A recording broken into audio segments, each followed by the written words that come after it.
Ito ang Presidential Broadcast Service. Radyo Pilipinas. Radyo Publiko Ng bagong Pilipinas para sa bagong Pilipino.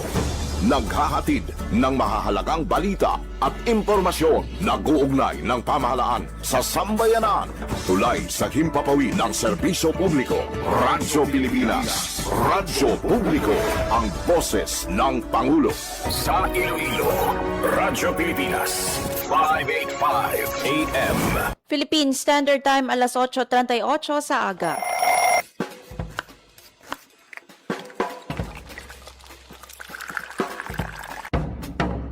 Aga sa Iloilo. Masako. Magahod. Mapagsik.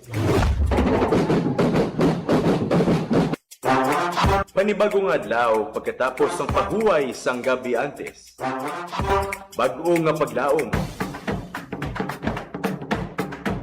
Isa naman kapag himakas sa matahom nga palaabuton. Iloilo Morning, ang programa nga kaupod ninyo sa pamahaw kon aga.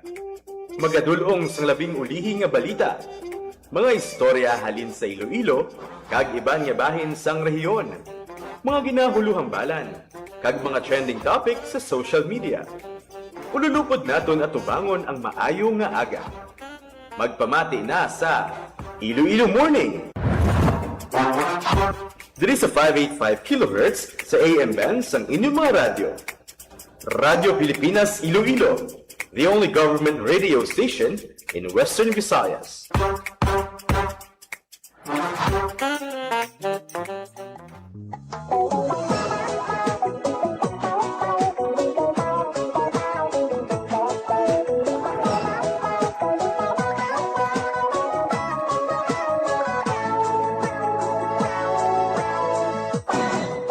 Maayong aga Pilipinas, maayong aga Western Visayas. Maayong aga syudad kag probinsya sang Iloilo.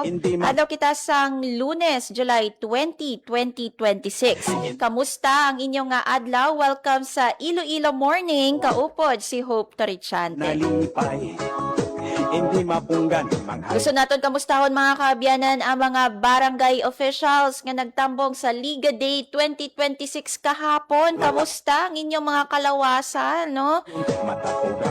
Despite sa mainit, no, nga panahon kahapon sa Iloilo Sports Complex, nagayuhom sa gihapon ang mga barangay officials, no, nga nagtambong sa Liga Day 2026. Ang count dira sa crowd mga kaabyanan yara sa masobra 15,000 ang nagtambong, no, sa Liga Day 2026. So imagine mga kaabyanan, and syempre mas nangin malipayon, no, ng aton nga mga punong barangay, mga barangay officials naton kahapon. Kay kahapon man, no, ginhiwat ang ceremonial turnover sang bawat barangay makikinabang program. Kung sa diin, no, nagbaton sila sang ceremonial check balor 200,000 pesos, kung sa diin ang 100,000 pesos para sa programa sa ilang barangay, samtang ang katunga nga 100,000 pesos para sa mga barangay scholars. Kung sa diin 5 ka scholar halin sa barangay ang makabaton sang 20,000 pesos.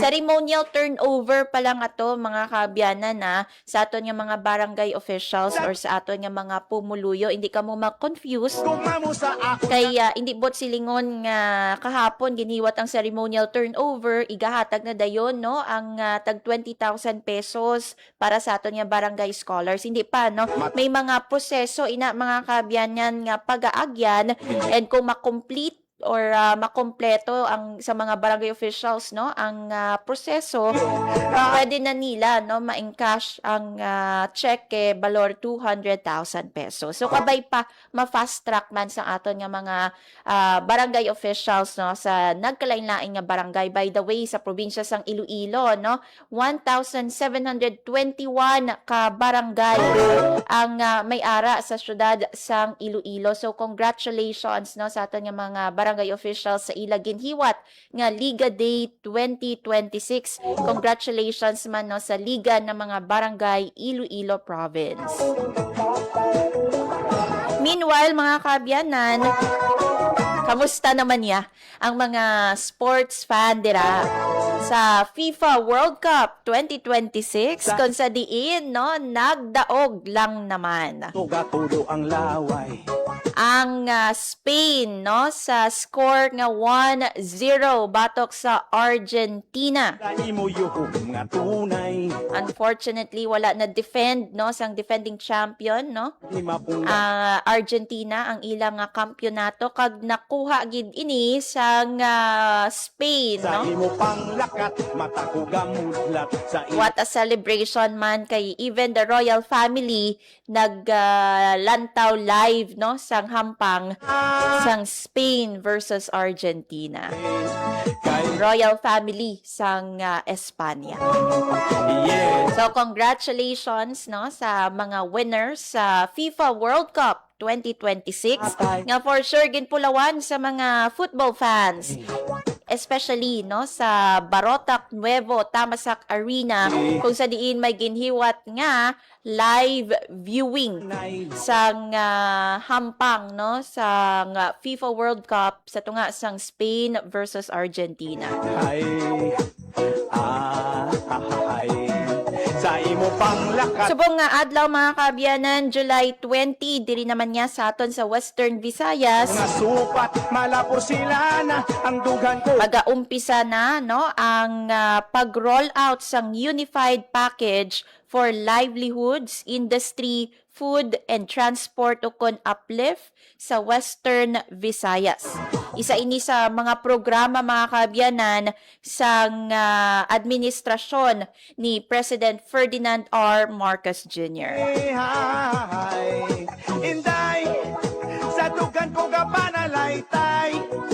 Kung mamo sa akon nga tunay, ako sa imo nalipay.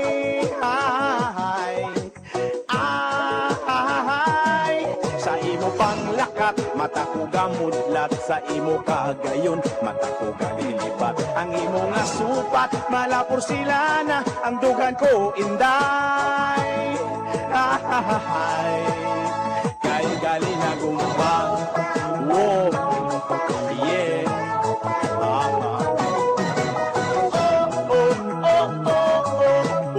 Si Marian Grace Serenieta mga kaabyanan para no sa rollout sang uplift diri sa syudad sang Iloilo.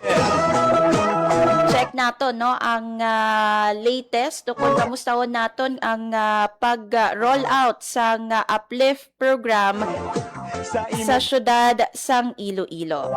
si tutok gatulog ang laway. Hindi makatulog sang bulugay. Hay, inday, sa imo yuhong nga tunay. Dugan ko sa imo. So yari mga kaabyanan sa aton nga piyak nga linya si Marian Grace Serenieta. Yan kamusta dira no ang rollout sang uplift program na isa sa mga programa ni President Ferdinand R. Marcos Jr. Yes, sis. Yes, hopefully, no, maayong aga sa imo kag maayong aga sa aton nga mga tagparamati sa programa Iloilo Morning. Sakto ina, no? Subong nga aga hopefully, no, lauman ang aton nga pag-umpisa or ang kick-off, no, sang aton nga pagpatuman sang sining programa nga Unified Package for Livelihoods, Industry, Food and Transport ukon uplift diri sa aton sa Western Visayas. Isa ini na sa mga programa sa administrasyon ni President Ferdinand R. Marcos Jr. Kag diri gani no sa Lapas sa likod lang hopi no sang library no diri sa distrito sa Lapas ang venue sang aton nga payout para sa aton nga mga benepisyaryo sa bilog ng Western Visayas hopi. May ara kita gintubod mo nga masobra sa 39,000 na household na kabahin ini sila sa mga group 2. Later on, no, isa-isa ho natin. Ano ba na buod silingon, magambal ikaw sa group 2. Kaya ni ara kita sa idalom sang uplift program, ni ara kita beneficiaryo sa idalom sang group 1, group 2, at group 3. So ang ari diri subong sa distrito sang Lapas, mga beneficiaryo ini sila sa idalom sang group 2. Mhm. So sunod diri na sa aton nga presidente ang paghatag sang siniman nga dugang nga financial assistance kabahin ini no sa bulig sang gobyerno para nga mapahagan-hagan ang nabatsagano sang aton nga mga pumuluyo, especially those mga pigado ganito no nga apektado sang pagtaas ang presyo sang petroleum products bangod man sa nagapadayon ng conflict sa Middle East. So we mentioned kanina Hopi no nga diri sa distrito sang La Paz.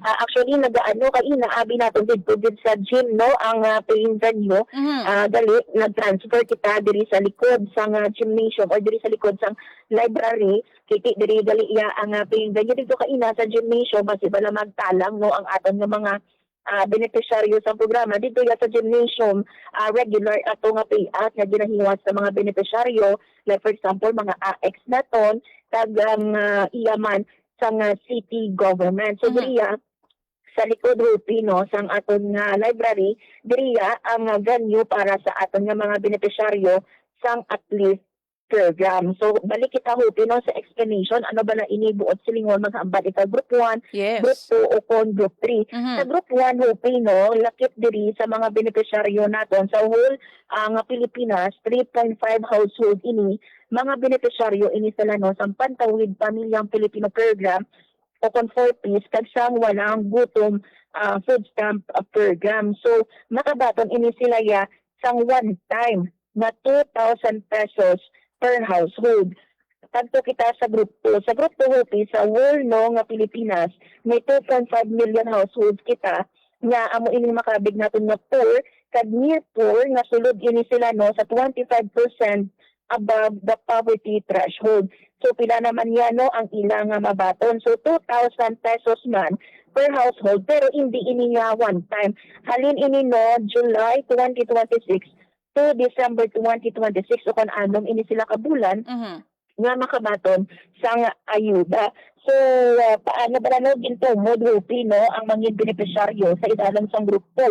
So sila ini Hopi ang mga sulod sa aton nga community-based monitoring system o kan CBMS 2024 nga ginhiwat no sang Philippine Statistics Authority o kan PSA kag sang aton nga Department of Economy, Planning and Development o DepDep. So kaina Hopi no or diri sa aton sa La Paz may nakita kita diri no nga mga PSA taga PSA kag taga DepDep no bali ang matabo diri Hopi sila ini no ang ma-validate for example di ang isa ka beneficiaryo mapungko diri sa ila atubang ihatag diri no ang papel kiti ni ara ini sila papel nga ginakapitan lantawon kumbala sulod sila sa CBMS 2024 and that's the time Hoping nga pamangkoton sila kung ano ang gusto nila nga mode of payment kiti pwede ini siya no pinaagi sa mga paying channels naton or kung nabudlayan kino like for example sa aton nga mga senior citizen sunod diri sa aton man nga na interview ka ina nga taga DSWD Field Office 6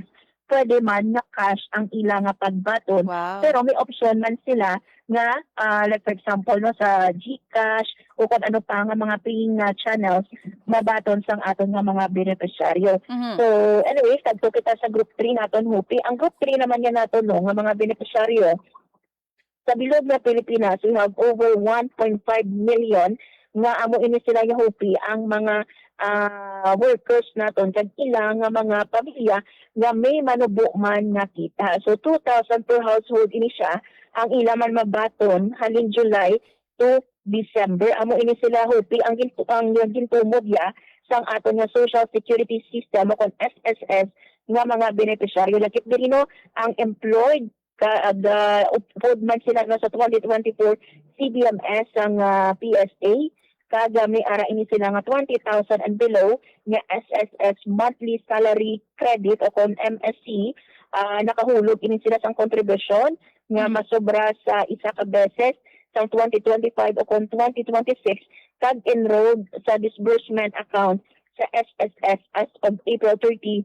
2026. So kaina lagi pamangkot naton kung didto ba na sa lapas no ano ini sila group 1, group 2 o kung group 3. So according diri sa aton nung taga DSWD group 2 ang ara dito sa distrito sang La Paz. Pero sa iban Hopino nga mga paying venues naton diri sa Western Visayas dumi information kita nga nabaton nga may ara man nga mga walang gutom program beneficiary nga makabaton sang ilang nga assistant subong nga adlaw. So i-verify naton later on hopefully kiti wala pa no sang clear nga data gid pila ba na sa group 1, pila sa group 2, Yes. pila sa group 3. Mhm. So whole of Western Visayas nga datos ang nayara dito sa DSWD Hopi. Mhm. Yan, pero kamusta ang venue naton? Mapaang Mhm. bala? Conducive sa aton nga mga benepisyaryo samtang nagahulat sila no sang ilang benepisyo subong adlaw dira sa distrito sang Lapas. And by the way yan no, diin ini again na ayon sa Lapas ang aton nga paying venue sa Yes. Uplift program. Yes. Sa mga kauturan naton basi once again no, basi magsala sila hope kini payout dito sa Mhm. gymnasium, pero ang mga beneficiary naton sang Uplift program ang inyo nga venue diri lang gid sa likod no sang library diri Mhm. no sa Lapas Plaza man kag manami hopi kay ti hindi mabulayan ang aton nga mga beneficiary kay naka air condition. Wow. So kalabanan dito sa aton nga mga beneficiaryo kaina, mga lolo kag lola naton hopi kag komportable sila no dito kay naka-aircon no kag malapad man ang venue para no sa pagahiwaton naton nga payout. So ipabati lang bala naton hopi no ang isa sa mga na-interview man naton kaina no dito nga beneficiaryo sa sinino nga Uplift program si Nanay Angustia Soliano gikan ini siya no diri sa aton sa Iloilo City ilit pa sa guro naton hopi ang aton mga tech nga ipabati lang Yes, sa aton oo. nga mga tagpalamati ang aton nga interview with Nanay Angustia Soliano.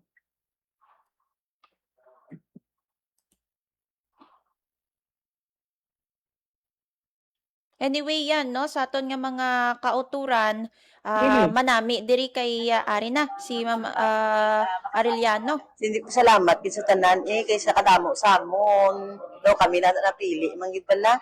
Ti dugang ko man ako pang labada man ang kumo. Ti dugang may maintenance man ko. Ti dugang ko bakal maintenance sa pagkaon namon. Pug pasalamat ti kuya. Nadako gid sa kay Lord kay sa inyo man nga nakapan kami. Napilian.